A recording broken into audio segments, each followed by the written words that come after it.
My heart stopped for 8 minutes in my living room, and when Jesus brought me back, he didn't show me the peaceful heaven I was expecting. He showed me something that is happening right now in 2026. Something no one is seeing, but everyone is feeling. An invisible line being drawn inside every family, every church, every heart. The separation has already begun. And if you've been feeling a discomfort you can't explain, a heaviness in the air, friendships ending out of nowhere, conversations that used to flow but now hit a wall, it's no coincidence. It's Jesus separating his own. And the time for you to choose which side you're going to be on is running out right now. I died twice. The first time, back in March of last year, God brought me back because it wasn't my time yet. I thought I had understood everything that day. I thought I had seen what I needed to see. But I was wrong, because this second time, when my heart stopped again right there in my living room, Jesus didn't show me the peaceful heaven I expected. An invisible line that is being drawn right now in 2026, inside every home, every church, every heart in this world. This line isn't going to appear when the trumpet sounds. It is being drawn now, in this exact moment. I saw families dividing without understanding why. I saw friends of decades drifting apart for reasons even they couldn't explain. I saw entire churches splitting down the middle, and it wasn't over politics or money. It was over something much deeper. It was light and darkness separating because they can no longer mix. And the scariest thing Jesus told me was this: write this on your heart. The separation won't happen suddenly when he returns. It is happening inside your chest right now, while you listen to these words. I saw the world from up there, and there was a mist descending over the cities. It looked like smoke, but it wasn't smoke. It was the separation beginning. I saw people walking down the streets, going to work, scrolling on their phones, and they didn't know they were already being separated. Some had a faint light shining from within. Others were completely snuffed out. And the most terrible part was seeing those who thought they were lit up. But inside, there was only darkness. They went to church, they sang, they raised their hands, but their hearts were dead. Jesus passed his hand in front of my eyes and said something that sent chills down my spine. The choice process has already begun, and many have already chosen without realizing it. I'm nobody special. I'm 68 years old. I've been a nurse my whole life here in Tennessee. I raised my children, helped raise my grandkids, and I've always been a prayer warrior in my community. I'm not a pastor. I'm not a prophet. I'm just a grandmother who has always loved Jesus and spent hours on her knees interceding for her family. But in the last few months, something changed inside me. I started feeling a heaviness in the air, an urgency I couldn't explain. It was as if time was running out and I needed to do something, but I didn't know what. While I felt this hunger growing inside me, this thirst for God that almost hurt, I looked around and saw the opposite happening with people I had known for years.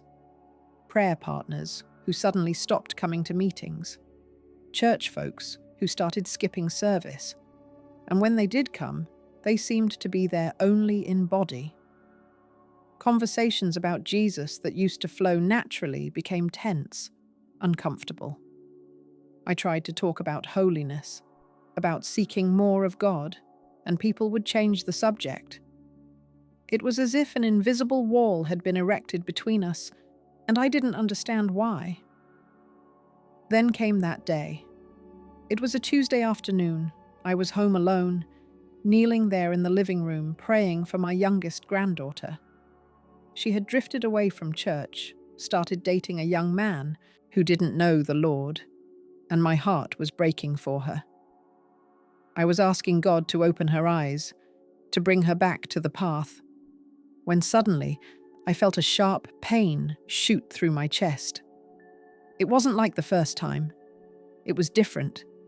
It was as if something had grabbed my heart and squeezed it tight. My hands started trembling, a cold sweat ran down my back, and I tried to get up, but my legs wouldn't obey. I fell sideways onto the rug, my vision started darkening at the edges, and the last thing I remember thinking was, "Not now, Lord. I still need to see my granddaughter come back to you." But my body didn't respond anymore. The sounds of the house faded away. That silence took over. And then everything went black. My heart stopped. The paramedics told me later that when they arrived, I had been without a pulse for over 7 minutes. But in that moment, I wasn't in that room anymore. I was somewhere else. And this time, Jesus hadn't called me just to send me back. He had called me to show me something that was going to change not just my life, but the way I saw everything that was happening in the world. Let me backtrack a bit and tell you who I really am, because it matters for you to understand what came next. My name is Emma Jenkins, born and raised right here in Tennessee, in a simple family that always loved Jesus. My dad was a mechanic, my mom was a seamstress, and we didn't have much, but we had faith. I gave my life to the Lord when I was 8 years old at a revival meeting, and since that day, I've never let go of God's hand. I got married at 20, had 3 kids, worked 42 years as a nurse at the county hospital, and when I retired 6 years ago, I thought I was finally going to rest. But God had other plans for me. When I stopped working, instead of sitting on the porch knitting like my friends, I felt God calling me to intercession. I started spending hours on my knees in my living room, praying for my family, for the church, for the nation. I became that grandma everyone called asking for prayer, you know? When someone was sick, they called me. When there was trouble in the family, they came to me. I wasn't a pastor, didn't have any title, but God gave me a gift of sensing things in the spirit. I knew when something was wrong before people even told me. It was like God was using me as a watchman, keeping guard and praying. But about 6 months ago, something started to change. It wasn't just with me. It was in the air. It was as if a storm was coming, but no one saw the clouds. I would wake up in the middle of the night with my heart racing, with an urgency so strong I had to get up and pray. It wasn't fear. It was as if time was running out and I needed to make every second count. I started crying in church services for no apparent reason, started feeling a hunger for God I had never felt before in my life. It was like He was pulling me closer, preparing me for something. At the same time, I saw the opposite happening with people around me. My younger sister, who was always fervent, started skipping church to binge-watch shows at home. Said she was tired, needed a break.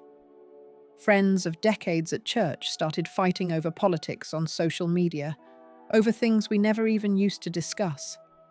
I saw couples who had prayed together for years now living like strangers in the same house. One would go to service, the other would stay home. Conversations about Jesus that used to flow naturally now created a tense atmosphere, as if I were bothering them. And the worst part was that no one could explain why any of this was happening. I tried to talk about it in prayer groups. I said I was feeling something different in the air, that we needed to seek God more, that time was short. But people looked at me with that pitying look, you know? That, poor thing, she's getting old and paranoid look. Some even stopped inviting me to meetings. They said I was being too radical, too dramatic, that I was scaring people. But I couldn't stop feeling that urgency. It was like a voice inside me was screaming, "Wake up, Emma. Wake up the others. Time is running out." Then came the first warning. Last October, I had a heart attack while washing dishes. It was sudden, with no symptoms beforehand. I fell right there in the kitchen. and if my son hadn't stopped by at that moment, I would have died. They rushed me to the hospital, did surgery, put 2 stents in my heart. The doctors said it was a miracle I survived, that with the level of blockage I had, I should have died on the spot. I was hospitalized for 15 days, and when I came home, everyone thought I was going to slow down, stop the vigils, take better care of myself. But I knew that hadn't been just a health issue. It was God preparing me, strengthening me for something that was yet to come. I went back stronger in prayer. I started interceding with more intensity, especially for my 23-year-old granddaughter, Caroline, who had completely drifted away from the church. She started dating a guy who didn't know Jesus, started going to parties, posting photos on social media that broke my heart. Every time I tried to talk to her, she would roll her eyes and say I was old-fashioned, that times had changed, that she was happy like that. But I saw in her eyes that emptiness, that darkness taking over. And the more I prayed for her, the more I felt a spiritual battle was being waged, not just for her, but for a whole generation that was being pulled away from God without even realizing it. So, back to that Tuesday afternoon. I was there on the living room floor, my body already cold, my chest still. The neighbors later told me they heard a thud and called 911, but it took a while. Traffic was bad. There was an accident on the highway, and when the paramedics arrived at my door, my heart had been stopped for about 8 minutes. They broke down the door, found me lying on my side on the rug, eyes still open, hands still in a prayer position. One of them told me later that when he put his fingers on my neck looking for a pulse, there was nothing. I was dead. But while they were shouting codes and prepping the defibrillator, I wasn't there anymore. What I remember is this. First came that silence. It wasn't just the absence of sound. It was a silence so deep, it seemed to suck everything in. The noise of the TV that was on vanished. The sound of cars outside vanished. Even the hum of the AC I always heard disappeared. It was like being underwater but without water. Just silence. Then the chest pain stopped. Suddenly, just like that. And along with it, the sensation of my body vanished. I didn't feel the floor beneath me anymore. Didn't feel the weight of my legs. Didn't feel anything. It was like I had been unplugged from a socket. I opened my eyes, but they weren't my body's eyes anymore. It was different. I was standing, but I wasn't in my living room anymore. I was in a place that looked like a hallway, but there were no walls. It was all light, but it wasn't that soft, comforting light I had seen the first time I almost died. It was an intense light, almost uncomfortable, it was so strong. It was a serious light, if light can be serious. There was no angel music, no family members waiting for me, none of that stuff you see in movies. There was just that light in front of me, and I knew who it was. It was Jesus. But it wasn't the smiling Jesus from Sunday school paintings. It wasn't that Jesus hugging little lambs. It was different. When he approached, I felt the weight of his presence before I even saw his face clearly. It was like standing before a king, one of those real kings who command armies, not the fairy tale kind. He had authority, power, but he also had love. His eyes pierced through me, saw everything inside me, every thought, every hidden sin, every prayer I had prayed, every tear I had cried. And when he spoke, it wasn't with a mouth. It was straight inside me, as if the words formed in my spirit before becoming sound. He said my name, Emma. And in that name, I felt everything he felt for me, all the love, all the expectation, all the seriousness of the moment. He wasn't smiling. That stuck with me. Jesus was focused, concentrated, like someone who is about to do something very important and cannot make a mistake. He looked at me and said that the time for mixing was over. I didn't understand right then. Mixing what?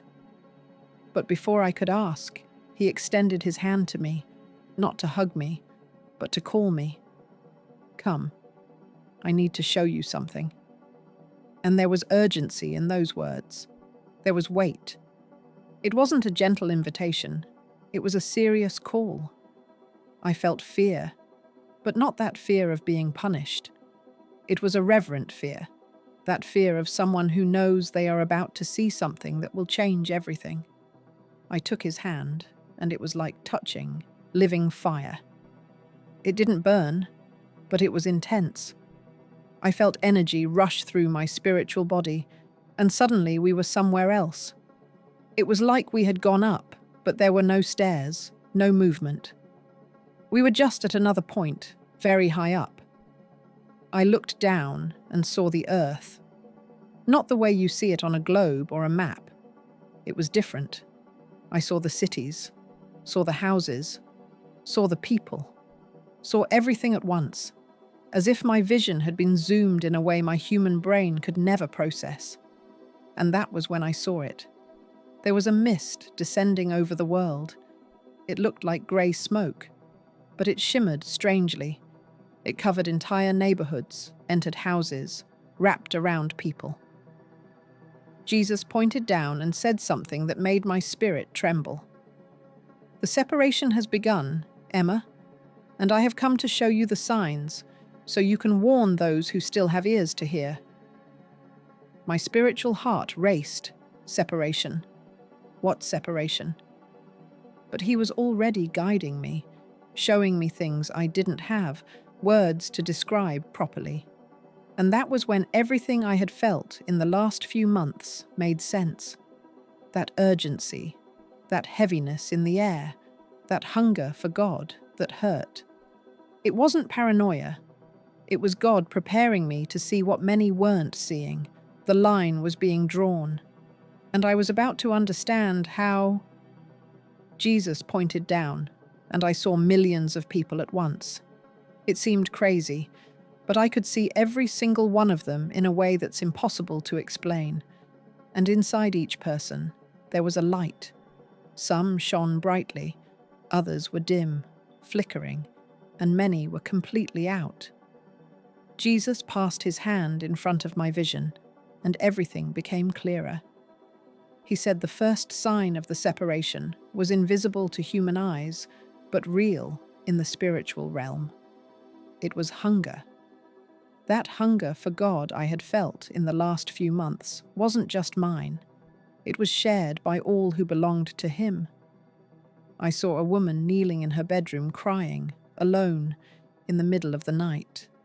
The light inside her burned strong, and I felt what she felt. It was a good pain, a thirst that hurt, but at the same time brought life. She didn't understand why she was so restless, why she could no longer be content with normal services, shallow prayers, empty songs. But I understood. Jesus was pulling her closer, igniting that flame of urgency within her. It was the final call. It was him separating his own, making them feel that time had run out. On the other side, I saw a man sitting on the couch watching TV, phone in hand, his Bible gathering dust on the coffee table. The light inside him was out, but he didn't know it. He went to church every Sunday, sang the songs, raised his hands, but his heart was numb. Jesus showed me that 6 months ago, this man still felt something, still had a remnant of a desire to seek God. But he ignored it. He chose comfort, chose the world, chose not to be bothered. And now, even though he was in church, he was dead inside. The separation had already happened in him, but he hadn't realized it. Jesus turned to me and spoke in a way that gave me chills. The first sign is this. Those who are mine are feeling an unbearable urgency for holiness, for intimacy, for me. They can no longer live the way they lived before. They feel hunger. They feel thirst. They feel they need more. But those who are not mine, even if they are in church, are falling asleep. They are being anesthetized by sin, by distractions, by comfort. I understood everything in that moment. The separation didn't start with a trumpet. It started with spiritual hunger. And whoever wasn't feeling hungry was already on the other side of the line. I looked around and saw this happening en masse. People waking up in the middle of the night with their hearts racing, seeking God like never before. And others sinking deeper and deeper into spiritual slumber, thinking everything was fine because they went to church, because they sang, because they were good people. But Jesus showed me the difference. Religion versus surrender. Tradition versus transformation.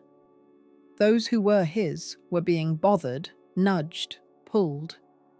Those who weren't were being left in the illusion that they were saved when, in fact, they were already lost.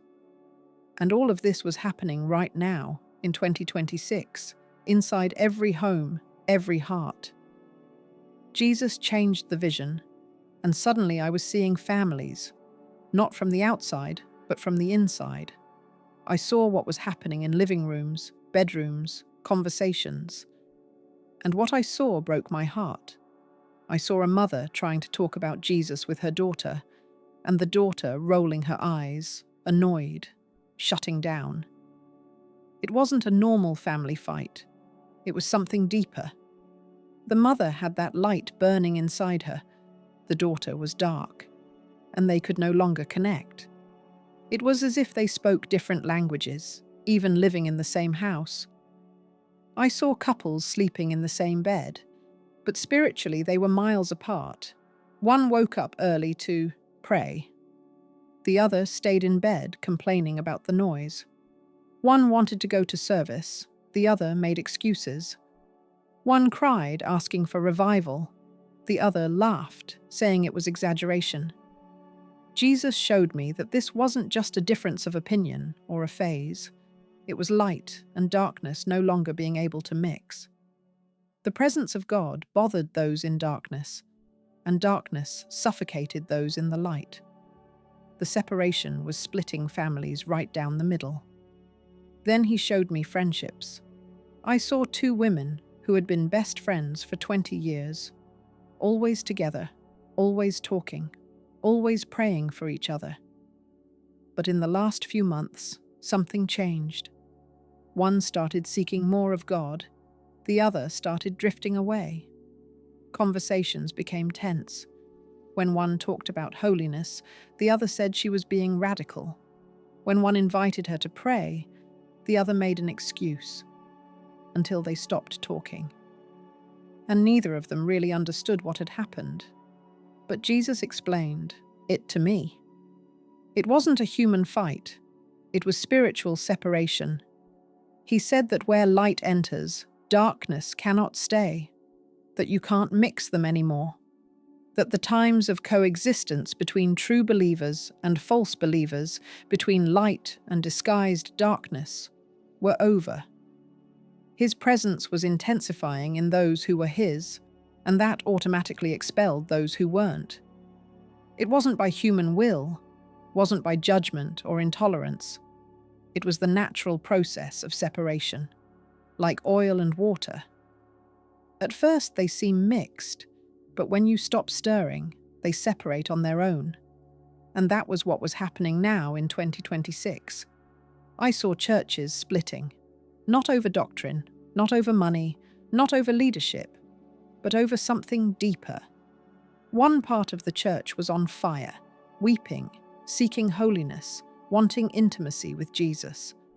The other part was uncomfortable, thinking it was fanaticism, saying there needed to be balance. And in the end, they split. Half left or half stayed, but the separation happened. Jesus told me it was him doing the cleaning, removing the tares from the wheat before the final harvest, and that this would intensify in the coming months. Families would divide, friendships would end, churches would split. And we weren't supposed to be afraid of it. It was a sign that he was returning. Suddenly the vision changed, and I was seeing something from the past. It wasn't 2026 anymore. It was ancient times. I saw Noah. Not like in cartoons, but how it really was. I saw a tired, sweaty man building that huge ark in the middle of nowhere while everyone laughed at him. He preached, warned, begged people to enter, but no one believed. Everyone thought he was crazy. Until one day the ark was ready, and God commanded the animals to enter, and Noah and his family entered. And then Jesus showed me the most important moment. The door closed. It wasn't Noah who closed it. It was God. Jesus paused the vision at that exact moment. The door closed, locked, from the inside by invisible hands. Outside, people still laughed, still mocked, still thought nothing was going to happen. But the separation had already been made. Those inside were saved. Those outside were condemned. And no one outside knew they had no more chance to enter. They thought they still had time. They only found out when the rain started. And by then, it was too late. Jesus looked at me and said with a seriousness that froze me, "Separation always comes before judgment. That is my pattern." He showed me other moments, Sodom and Gomorrah, Abraham interceding, the angels entering the city, warning Lot and his family to leave. The separation happened. Lot and his daughters left, were spared. The rest stayed. And when fire fell from the sky, it was too late. There was no second chance, no negotiation. The separation had happened before, in their departure. Judgment only came later to confirm what had already been decided. Jesus said it has always been like this. Revelation, first, separation in the middle, judgment at the end. And that now, in 2026, we were in the separation phase. He showed me the day of Pentecost. Jesus had asked the disciples to wait in the upper room. 120 went. But there were many more followers of Jesus at the time, hundreds, maybe thousands. Why did only 120 obey? Because there was a separation. Those who truly loved him, those who truly believed, went. The others thought it was nonsense, that it wasn't necessary, that they could wait at home. And when the Holy Spirit descended, only those who were there received. The others were left out. They lost the promise not because God didn't want to give it, but because they didn't want to seek it. Jesus held my spiritual face with both hands and looked deep into my eyes. "Emma, this is my pattern. I always separate before I judge. I always give a chance, always warn, always call. But there comes a moment when the door closes, and now, in 2026, the door is closing. Not all at once, but little by little. Every day that passes, more people choose which side they will be on. And when I return, when the trumpet sounds, the separation will already be complete. It won't be a surprise. It will only be the confirmation of what each one has already chosen." I felt a tremor in my spirit. He was showing me that the time for decision was now, not later, that many would wake up too late. Jesus changed the vision again, and this time I saw the world of 2026 covered by that mist I had seen before. Only now I understood what it was. It was spiritual confusion, a thick, dense mist covering entire cities. And inside this mist, people walked, stumbling, unable to see an inch in front of their noses. But the scariest part was that they didn't know they were blind. They thought they were seeing perfectly. They thought they knew what was right and wrong, but they were completely lost. They called evil good and good evil, and didn't even realize it. Then Jesus showed me those who were his.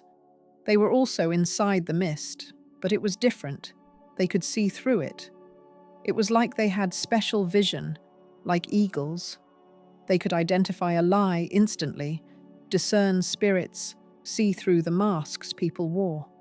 When someone said something that sounded right but was a lie, they felt a tightness in their chest, an internal alarm. The Holy Spirit showed them what was of God and what was of the enemy. This spiritual clarity was increasing in those who sought him.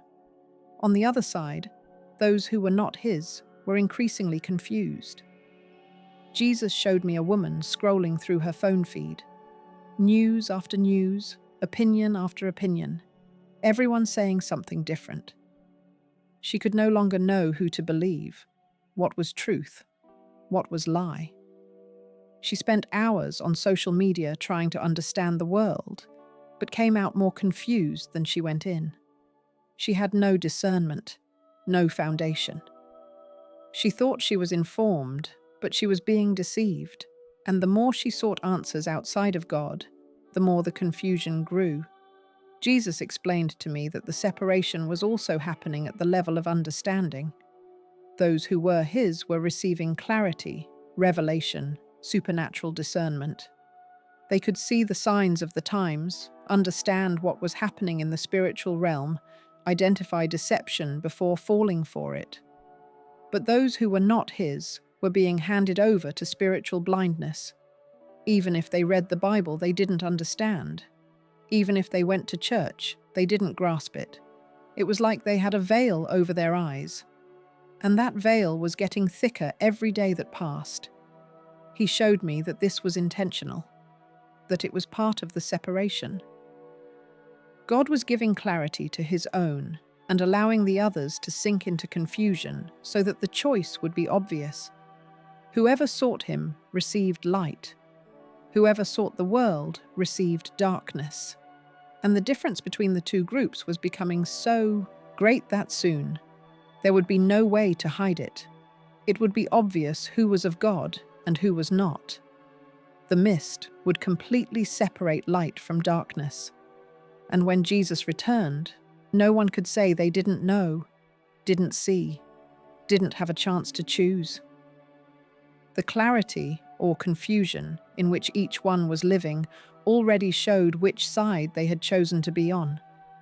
The last part of the vision was the one that impacted me the most. Jesus took me inside a church. It was Sunday morning. The sanctuary was packed. Everyone singing, hands raised, band playing, beautiful lights. It seemed like a powerful service, seemed like God was there. But then Jesus did something that shocked me. He took a sieve, like the ones my grandmother used to sift flour, and he began to pass it over that crowd. And when the sieve passed, half the people simply fell and disappeared.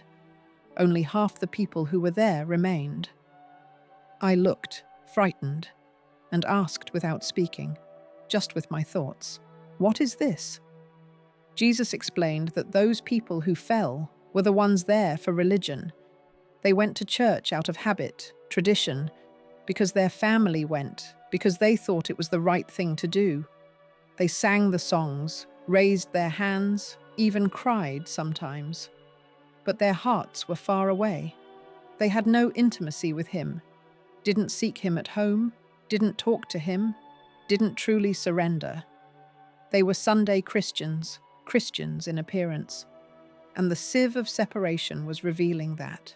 Those who remained were different. I could see in their eyes a hunger, a passion, a total surrender. They were the ones who woke up in the middle of the night to pray. Those who gave up worldly things because they wanted more of God. Those who cried for real, not for show, but because they felt his presence and couldn't hold back. Those who lived what they preached, who had a private prayer life, who sought holiness because they loved him, not because they were afraid of hell. The sieve didn't knock these down, because they weren't there for religion, they were there for love.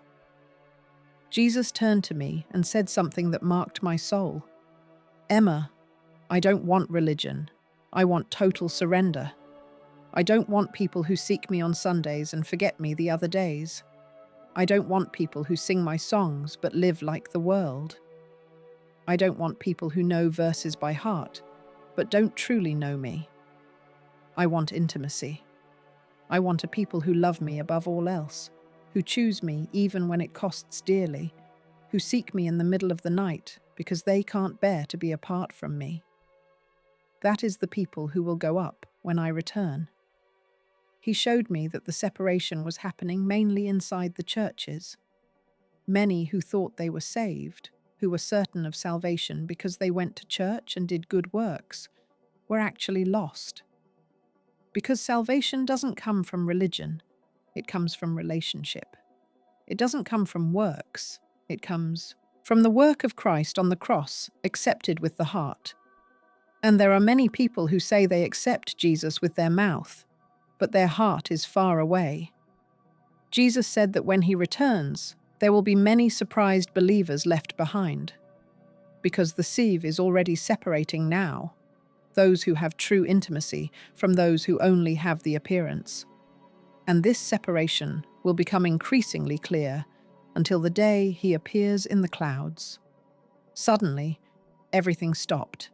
The vision of the church, the sieve, the people falling, it all froze like someone had hit a pause button. Jesus turned to me, and his look changed. It was no longer the look of someone teaching me.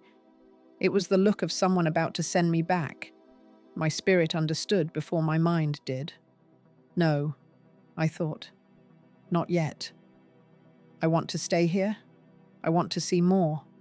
I don't want to go back. But Jesus held my face in both hands and spoke in a way that left no room for argument. You need to go back. You need to tell what you saw. You need to warn them that I am already separating my own. I felt a tightness in my chest, which wasn't even a physical chest since I was in spiritual form. But it hurt just the same. I tried to argue without words, just with my thoughts. But no one will believe me. They'll think I'm crazy, that it was lack of oxygen to the brain, that it was a hallucination. Jesus didn't take his hands off my face. His eyes burned with intensity. It doesn't matter if they believe or not. Those who have ears to hear will hear. Those who have eyes to see will see. But you need to speak, Emma. Time is up. The separation has already begun. And many will wake up too late if no one warns them. I felt a responsibility so heavy fall upon me that if I had physical shoulders, they would have buckled. But at the same time, I felt a strength that wasn't mine. It was his, empowering me, preparing me to do what he was commanding. Then he let go of my face and took a step back. He looked at me one last time and said something that still echoes in my soul every time I remember it. Tell them that the discomfort they feel is not depression. It is not exhaustion. It is not a phase. It is me calling. It is the separation happening. Whoever seeks me now will be found. But whoever delays, whoever leaves it for later, whoever remains comfortable in sin, will wake up on the other side of the line. And when the trumpet sounds, there will be no turning back. I felt a shiver run through my spiritual body. It wasn't a threat. It was a warning from someone who loves deeply and doesn't want to see anyone lost. But it was also a hard, non-negotiable truth. The time for decision was now. Before I could say anything, I felt a violent pull. It was as if someone had grabbed my spirit and dragged me backward with force. The light began to fade, Jesus began to disappear, and I screamed without sound. No, wait. I don't understand everything yet. I need to know more. But it was no use. The pull got stronger, and suddenly I was falling. It wasn't a physical fall. It was like being sucked back into my body. It was uncomfortable, tight, like trying to jam a foot into a shoe that's way too small. I didn't want to go back. Up there was peace, clarity, him. Down here was pain, confusion, battle. But I had no choice. I was coming back, whether I wanted to or not. Then came the pain. Good Lord, the pain. I felt my chest explode from the inside out, as if someone had punched my heart with full force. My whole body jolted, arched upward and slammed back down. Air rushed into my lungs all at once, burning, tearing. I opened my eyes, but I couldn't focus. Everything was blurry, bright lights spinning, voices shouting in the distance. I tried to move, but my body wouldn't respond right. It felt heavy, sore, like I'd been hit by a truck. I heard someone yelling, "She's back! She's back! We've got a pulse!" I tried to speak, tried to say I had seen Jesus, that I had a message, but my mouth wouldn't obey. Only a weak moan came out. The paramedics were swarming around me, one of them with his hands still on my chest, the defibrillator to the side. He was sweating, panting, looking at me like he'd seen a ghost. I learned later that they had shocked me 3 times, and I hadn't come back. They were about to give up, about to call it, when on the 3rd shock, my heart started beating again out of nowhere. A miracle. That's what the ambulance doctor said later. But I knew it wasn't just a miracle. It was Jesus sending me back with a mission.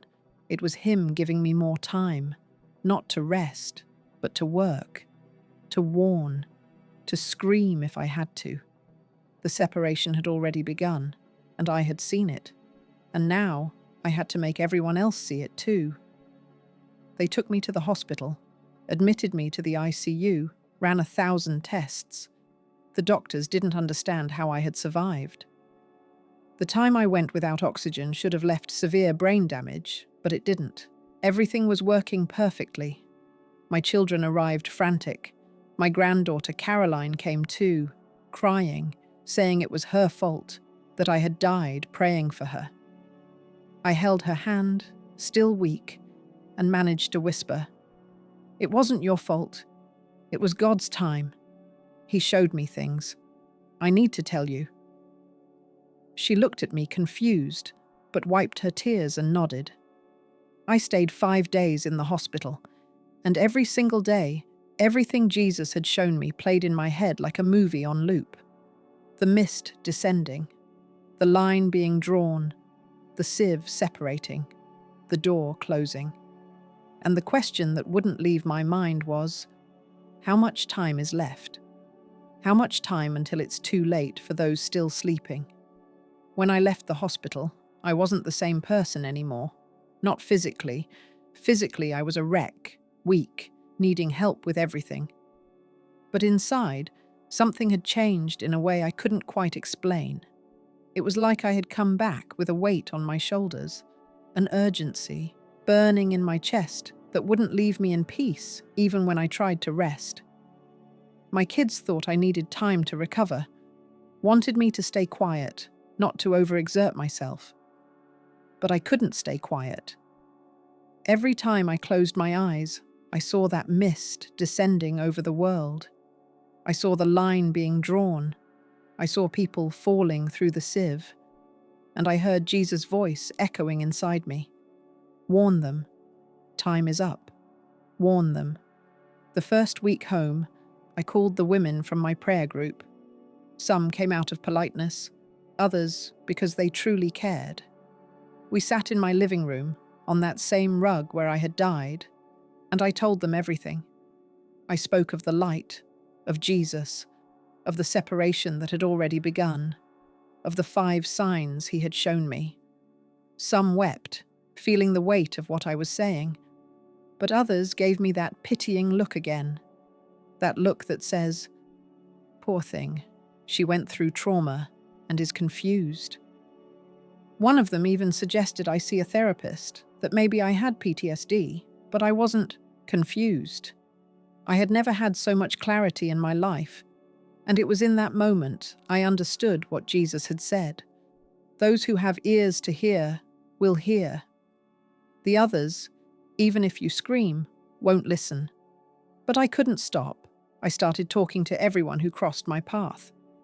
In the checkout line at the grocery store, at the pharmacy, at church. I shared my experience, explained the separation, begged people to wake up. Some listened intently. Others looked away. uncomfortable, wanting to get out of there. There were people who avoided me after that, who stopped saying hello on the street. I lost some friendships in the process. But I gained others, people who were feeling the same thing I was, that urgency, that hunger for God, but thought they were the only ones. When I told them what Jesus had shown me, they cried with relief. "I'm not crazy," they said. "I'm not the only one feeling this." And I would say, "No, you're not crazy. It's Jesus calling you. It's the separation happening. And you need to choose right now which side you're going to be on. Because that is what I came to tell you who are listening to me now. Time is up. There is no more, 'I'll seek God later. I'll repent when I'm older. I still have time.' You don't. The separation has already begun. It is happening inside you at this exact moment. If you are feeling a discomfort with sin, if you are feeling a hunger for God you can't explain, if you are feeling you need to change your life but don't know where to start, pay attention. This discomfort is not depression. It is not an existential crisis. It is Jesus pulling you to his side. It is the Holy Spirit nudging you, bothering you, not leaving you in peace until you run to him. This is mercy. It is God giving you one last chance to choose before it is too late.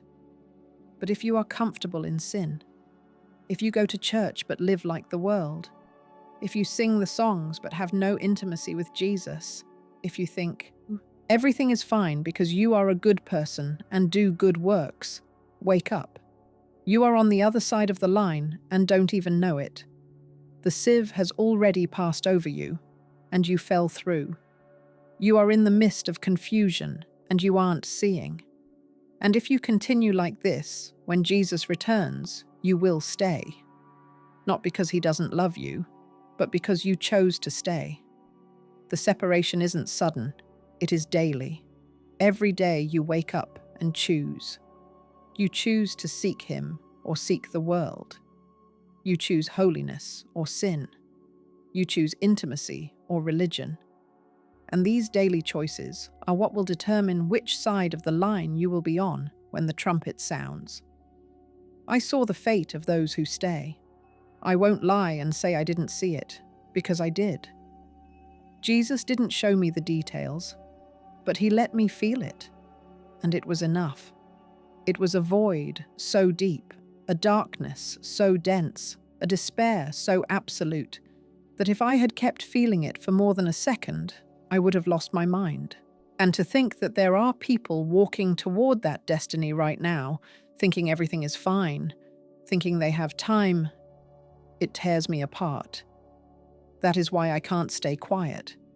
That is why I will keep talking, even if they call me crazy, even if I lose friends, even if they kick me out of church. Because if one person listens and wakes up, if one person chooses Jesus because of what I said, it was worth it. So I will finish with what Jesus told me to say. You have a year, maybe less, to decide which side of this line you are on. I am not setting dates. I am not saying Jesus returns on such a day or month. But I felt in my spirit, and many others are feeling it too, that time is running out. The door is closing little by little. And when it shuts for good, there will be no turning back. So seek intimacy with him now, not tomorrow, not after the weekend, not when you sort your things out. Now. Get on your knees, cry, repent for real, surrender your life to him without reservation. Because when the trumpet sounds, the choice will have already been made. And if you didn't choose Jesus now, with all your heart, you will stay. Even if you went to church your whole life, even if you know the Bible by heart. Because what will go up is not who knows about him, it's who knows him for real. 3 months have passed since I returned from that place.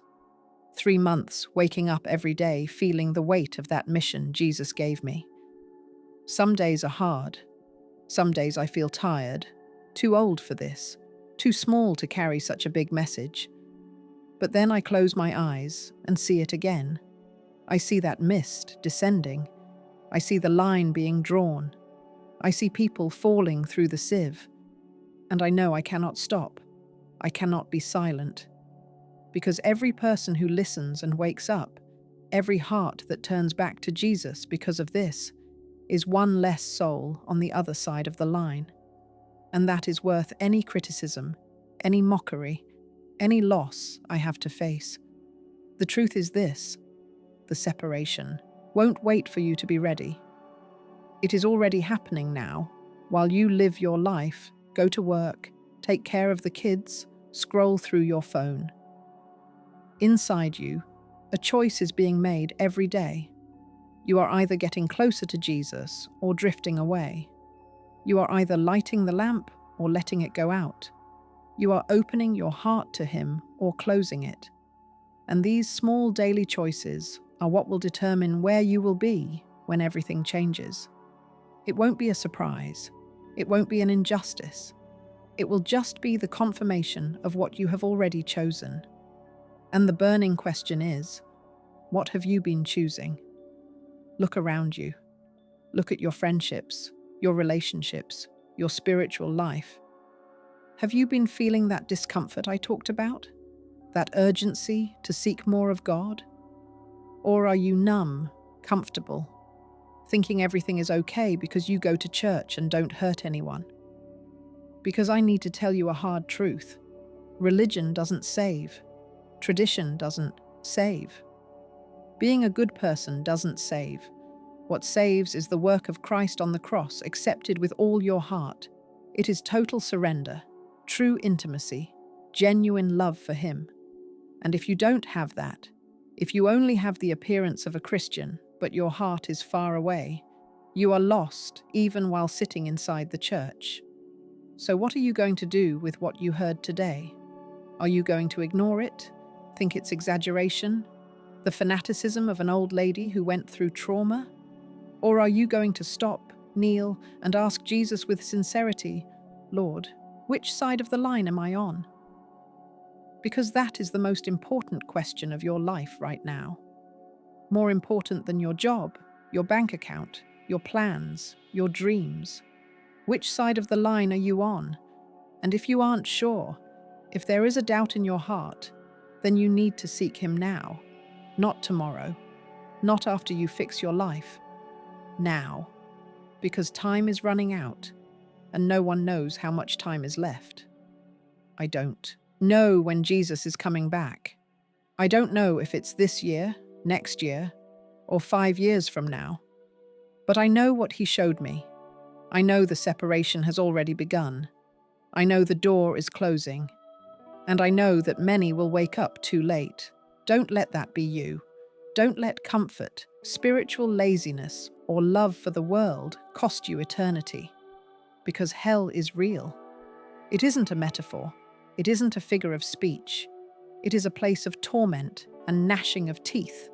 A lake of fire and brimstone where there is no end, no relief, no second chance. And to think that there are people walking there right now, people who sit next to me in church, people I love, it breaks my heart. Jesus is calling you now, not through me, because I am nobody, but through the Holy Spirit, who is touching your heart in this exact moment. If you felt something while listening to this story, if something stirred inside you, do not ignore it. It is Him pulling you. It is the final call before the door closes. Run to Him. Surrender everything. Seek real intimacy. Let Him transform you from the inside out. Because when the trumpet sounds, when He appears in the clouds, only those who truly know Him will rise. And knowing isn't knowing about Him. It is having a living, real, daily relationship with Him. It is loving Him above everything and everyone. It is being ready because you don't want to waste even a second away from Him. But the story doesn't end here, because Jesus showed me something else that day. Something about what comes after the separation, about the signs that will intensify, about what will happen to those who stay on the wrong side of the line, about the final battle that is about to begin, and that you need to hear in the next video. Because what he revealed to me about the last days will make everything you've heard so far make even more sense. If this story touched your soul, subscribe to Brits Beyond and walk with us through more journeys beyond life and death. The complete truth is waiting for you.